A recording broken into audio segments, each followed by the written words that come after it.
بسم الله الرحمن الرحیم.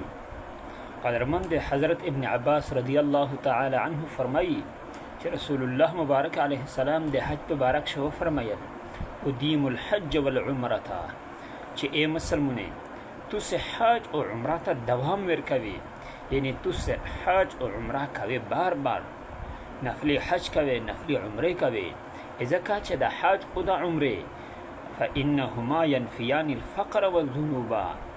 د حج او عمره دا د سړي نه فقر لرې کوي، غربت نه لرې کوي. د حج د عمره دا د سړي نه ګناه ختم کوي. قدرمندې حج په ظاهره باندې د لاس 15 لکه روپۍ ولګولې، رسول الله فرمایي دا بېځا نه دي، د زوی ته لوړلی، دغې پیسې زوی ونیوه، په دا کښې خیر او برکت ته الله اچوي. قدرمندې د حج کولو سره سړی غني کېږي، سړی مالدارېږي. قدرمندې چې یو ورته سړی صاحب استطاعت شي، د سره دومره پیسې وي چې دی په بنتلای روتلای شي، بیا د حج کوي. دا کله کله مکاوي الله یې انسان ته ورکړو. قدرمنده چې عام اوقات سړی ضایع کړي، بیا ټول عمر د آس په باندې تېر شي. قدرمندې الله د میاشتو ستا د حج توفیق نصیب کړو.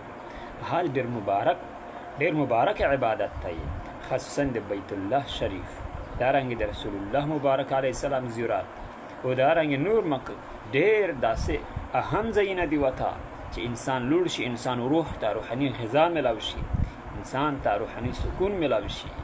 قدرمند الله پاک جل جلاله د میاشتو ستا بار بار د حج کولو او د عمرې کولو توفیق نصیب کړو. وما علینا الا البلاغ.